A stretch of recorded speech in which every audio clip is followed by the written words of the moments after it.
दोस्तों, भारत दुनिया का विश्व गुरु बनेगा। बहुत अच्छा सोच है, लेकिन मुझे एक सवाल का जवाब चाहिए भारत सरकार से कि भारत विश्व का गुरु कैसे बनेगा। आज की जो स्थिति है उस स्थिति के आधार पर तो मुझे नहीं लग रहा है, और मैं कुछ आंकड़े के साथ आपको बताना चाहता हूं ये क्यों। आजकल जिस तरह से एक तरह का नया वार चल रहा है, टैरिफ वार, आप लोग सुन रहे होंगे न्यूज़पेपर में, न्यूज चैनल्स में, मीडिया में कई जगह आ रहा है टैरिफ वार। अमेरिका ने भारत के ऊपर में 50% का टैरिफ लगा दिया। तो सबसे पहले हम ये जानते हैं कि टैरिफ होता क्या है। टैरिफ किसी भी इंपोर्ट यानी किसी अन्य देश से हमारे देश में जब कोई सामान आता है तो उसके ऊपर जो हम टैक्स लगाते हैं, जो कॉस्ट लगाते हैं, उसे हम टैरिफ बोलते हैं। अब इस टैरिफ में इंडिया जो एक्सपोर्ट कर रहा है अमेरिका को, यानी भारत से जो माल अमेरिका जा रहा है उस पर जो अमेरिका टैक्स लगा रहे हैं उसे ही बढ़ा दिया गया है, यानी टैरिफ बढ़ गया है। अब हम इस पूरे कॉन्सेप्ट को पहले समझते हैं कि ट्रेड डेफिसिट और ट्रेड सरप्लस क्या होता है। ट्रेड डेफिसिट की अगर मैं आपसे बात करूं तो ट्रेड डेफिसिट क्या होगा कि जब भी दो तरह की चीजें होती हैं विदेशों से, हमारी जो व्यापारी तरीका है, हमारा जो ट्रेड है दो तरीके का होता है। इंपोर्ट यानी आयात आना, और एक्सपोर्ट यानी भेजना, माल को भेजना। तो अगर इंपोर्ट हमारा ज्यादा होगा और एक्सपोर्ट हमारा कम होगा तो हमारा डेफिसिट होगा, यानी हम माल ज्यादा मंगवा रहे हैं और पैसा ज्यादा दे रहे हैं तो हमारा वो डेफिसिट होगा, यानी ट्रेड डेफिसिट में आ जाएगा। और अगर जब हमारा एक्सपोर्ट ज्यादा है और इंपोर्ट कम है तो हमारा वो ट्रेड सरप्लस कहलाता है। अब सवाल ये है कि अमेरिका ने अगर 50% टैरिफ बढ़ा दिया, इसका असर भारत पर क्यों पड़ रहा है, कैसे पड़ रहा है? तो इसका असर इस प्रकार से पड़ रहा है कि भारत सबसे ज्यादा जो एक्सपोर्ट कर रहा है वो अमेरिका को ही करता है। भारत अमेरिका को तकरीबन 88 बिलियन डॉलर का एक्सपोर्ट कर रहा है और अमेरिका से तकरीबन एक 43 बिलियन डॉलर का वो इंपोर्ट कर रहा है। ओवरऑल अगर नतीजा अगर हम देखें तो भारत यहां ट्रेड सरप्लस में है। 88 माइनस 43 अगर करेंगे तो $45 के आसपास में, अप्रोक्स $45 के आसपास में भारत ट्रेड सरप्लस में है, यानी कि वहां से भारत को मुनाफा हो रहा है। अब अगर भारत पे अगर टैक्स बढ़ जाएगा तो इसके मुनाफा में कमी आएंगी, जो कि एक अनुमान के साथ अगर 50% का टैरिफ लगाया गया है, तो अगर एक अनुमान देखा जाए तो उस अनुमान के तहत $40 बिलियन का नुकसान भारत को होगा। अब इस टैरिफ लगाने के पीछे में अमेरिका का क्या कहना है? अमेरिका बोल रहा है कि भारत रूस से सस्ते में तेल खरीद रहा है इस वार के बेनिफिट के कारण, जो रशिया को और स्ट्रॉन्ग कर रहा है, उसकी मार्केट को खत्म नहीं कर रहा, आर्थिक रूप से उसको कमजोर नहीं कर रहा है।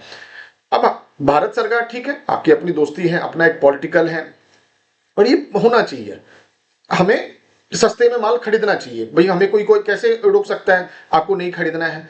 लेकिन अगर मैं डाटा की बात करूं तो रशिया से अभी तक पिछले 2-3 सालों से जब से माल उनसे सस्ते में माल लिया गया, तो जो सस्ते में माल का जो प्रॉफिट है वो $17 बिलियन का है। यानी अगर मैं ये देखूं कि अमेरिका अगर टैक्स लगा रहा है 50% तो $40 बिलियन का नुकसान है, लेकिन अभी तक जो मुझे मुनाफा हुआ है, यानी भारत को जो मुनाफा हुआ है रशिया से तेल लेने का, वो हुआ है सिर्फ 17 यानी 17 बिलियन का। तो आप समझ सकते हैं कि नुकसान क्यों इतना ज्यादा है। अब मेरा सवाल इसमें ये आ रहा है, क्या भारत को पता नहीं था कि अगर मैं रशिया से सस्ता माल खरीदूंगा तो मुझे अमेरिका का या यूरोपियन कंट्रीज का गुस्सा झेलना पड़ सकता है? आज नहीं तो कल ये प्रॉब्लम तो आनी ही थी। आपकी तैयारी क्या थी? क्योंकि आपके इस नादानी और कमी के कारण जो भारत के जो सबसे ज्यादा जो इफेक्टेड सेक्टर है उसमें सबसे पहला टेक्सटाइल आ जाता है, आईटी सेक्टर आ जाता है, जो ज्वेलरी एंड जेम्स इंडस्ट्री है, फुटवियर इंडस्ट्री है, सबसे ज्यादा एक्सपोर्ट इन सामानों का अमेरिका में हो रहा है। अब आप बताइए, अगर महंगाई इस तरह से नुकसान होगा तो ये फैक्ट्रियों की हालत क्या होगी, इन सेक्टरों की हालत क्या होगी, मजदूरों की हालत क्या होगी, सबकी हालत खराब हो जानी है। वैसे भी अगर मैं ओवरऑल ट्रेड आपको ट्रेड का कॉन्सेप्ट अगर बताऊं डाटा के आधार पर, भारत सिर्फ ट्रेड सरप्लस के मामले में अमेरिका से ही कमा पा रहा है। यानी $45 बिलियन अमेरिका से भारत कमा रहा है, जबकि चाइना से भारत डेफिसिट में चल रहा है, वो भी तकरीबन 85 बिलियन डॉलर का ट्रेड डेफिसिट है चाइना से। यानी चाइना हमें $101 बिलियन का एक्सपोर्ट करता है और हम इंपोर्ट कर रहे हैं चाइना से $101 बिलियन का, और हम जो चाइना को भेज रहे हैं वो तकरीबन हम भेज रहे हैं चाइना को $16 बिलियन के आसपास में। यानी जो डिफरेंसेस है तकरीबन 85। इसी तरह से आप अन्य कंट्रीज के साथ भी अगर देखेंगे तो यूएई, चाहे वो सऊदी है, सब में हम ट्रेड डेफिसिट में जा रहे हैं। सिर्फ अमेरिका ही है जहां पर हम ट्रेड सरप्लस में है। अब हमसे ज्यादा बेहतर तरीके से बांग्लादेश और वियतनाम काम कर रहे हैं। अब इसका एक एग्जांपल देता हूं, इसके पीछे सरकार को क्या करना चाहिए था। सरकार को करना यह चाहिए था कि जब पता था कि मैं अगर रसिया से माल खरीदूंगा तो रसिया से माल खरीदने के कारण मुझे अमेरिकन कंट्रीज के साथ साथ यूरोपियन कंट्रीज का भी गुस्सा झेलना पड़ेगा। अभी देखिए यूरोपियन कंट्रीज भी अब इस पर प्लानिंग कर रही है टैरिफ को लेकर। तो भारत सरकार को सबसे पहले अफ्रीका, एशियन, कई ऐसे अन्य समूह वाले जो देश हैं वहां से एफटीए करना चाहिए था। एफटीए का मतलब होता है फ्री ट्रेड एग्रीमेंट कर लेना चाहिए था कि हम लोग फ्री में आपस में लेन देन करेंगे, हम लोग आराम से इसमें ट्रांजैक्शन करेंगे, जिससे कि भारत का माल ज्यादा से ज्यादा बिकता।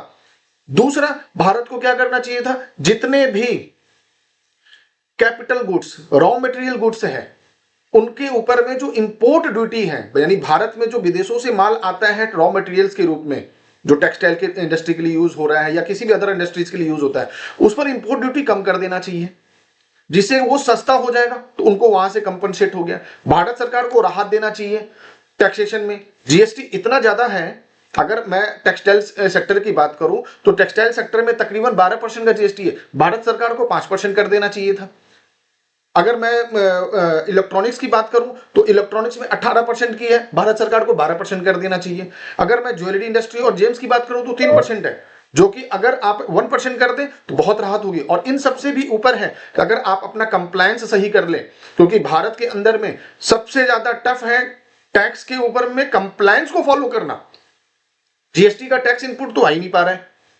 अगर मैं ओवरऑल देखूं तो आदमी व्यापार करे या कंप्लायंस फॉलो करे, और इसका नतीजा ये, आप अगर 2014 से लेके अभी तक की अगर सिचुएशन की अगर मैं बात करूंगा तो आप कंडीशन ये देखेंगे, भारत के जो 2014 में भारत का जो एक्सपोर्ट था वो $120 बिलियन का था, जबकि आज के टाइम में एक्सपोर्ट है वो $350 बिलियन का है। आपको इस आंकड़े से बढ़ोतरी तो दिख रही है, लेकिन रुपया 59 रुपीज था जनाब, 59 रुपीज रुपया था, और आज के टाइम में रुपया है 89 रुपीज।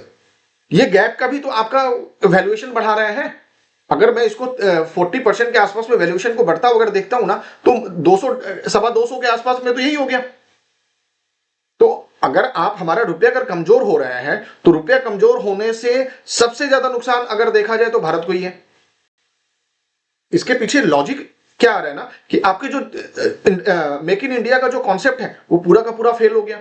भारत में मैन्युफैक्चरिंग नहीं हो पा रहा है। इसके पीछे रीजन क्या है? रीजन में आपका सबसे ज्यादा टैक्स का है। आप टैक्स सबसे ज्यादा लेते हैं, चाहे वो इंपोर्ट के रूप में टैक्स हो, चाहे वो आप जीएसटी के रूप में टैक्स हो। मैन्युफैक्चरिंग आदमी कर ही नहीं पाएगा। अगर देखो, अगर कोई आदमी, कोई बिजनेसमैन अगर भारत के अंदर में अगर मैन्युफैक्चरिंग करता है, वो कंप्लीट टैक्स देकर उसका अगर जो कॉस्टिंग निकल रहा है, और विदेशों में चाइना से अगर इंपोर्ट कर रहा है तो चाइना से इंपोर्ट ज्यादा सस्ता पड़ रहा है भारत में, जबकि हम यहां पर अगर मैन्युफैक्चरिंग करें तो वो ज्यादा महंगा पड़ रहा है। अगर मैन्युफैक्चरिंग यूनिट चाइना में होंगी, वहां से अगर मैं माल मंगवाऊंगा तो अनएम्प्लॉयमेंट इंडिया में बढ़ेगा नहीं बढ़ेगा? जिसका नतीजा है कि पिछले 40 सालों से भारत में सबसे ज्यादा अनएम्प्लॉयमेंट हुआ पड़ा है आज के टाइम में। आप इस आंकड़े पर जाएंगे नहीं, विश्व गुरु बनने की कोशिश करेंगे। आपको विश्व गुरु बनना है, आपको चमकना। नो डाउट भारत में मोदी सरकार ने भारत की एक मजबूत छवि तैयार की है विदेशों में, लेकिन मेरा यह कहना है कि विदेशों में जो अगर छवि आपने तैयार किया है, किसका तैयार किया है? भारत के लोगों का किया है आपने। लेकिन उस छवि को तैयार करने का फायदा क्या हुआ? कुछ नहीं। इसका फायदा कुछ नहीं हुआ, सिर्फ एक छवि तैयार कर दिया गया है कि हां जी भारत भी कुछ स्थान रखता है। अरे साहब, भारत वैसे ही स्थान रख रहा था क्योंकि आईटी सेक्टर में जो राजीव गांधी जी ने आईटी सेक्टर का जनक जो इनको भारत का बोला जाता है, आईटी सेक्टर में भारत सबसे ज्यादा एक्सपोर्ट कर रहे हैं। अगर आईटी सेक्टर की एक्सपोर्ट की अगर मैं बात कर दूं ना, तो पहले की तुलना में आज कम से कम 350% ग्रोथ हुआ पड़ा है आईटी सेक्टर में। 350% का ग्रोथ है। और ये किसके कारण हुआ है? जो मेहनत कर रहे हैं। आज अगर भारत की स्थिति अगर रुकी हुई है ना, जो ट्रेड डेफिसिट के कारण भारत को जो नुकसान हो रहा है, रुपया के डाउन होने से जो भारत को नुकसान हो रहा है, इसको कंट्रोल करने में सबसे अहम योगदान हमारे उन मेहनती आईटी सेक्टर के लोगों का है। सबसे अहम योगदान सभी उन एनआरआई का है जो विदेशों में अपना खून पसीना बहाकर भारत पैसा भेजते हैं। इन दोनों लोगों का सबसे ज्यादा ट्रेड डेफिसिट को कंट्रोल करने में योगदान है। लेकिन भारत सरकार तो ये बताएगी नहीं सारी बातें।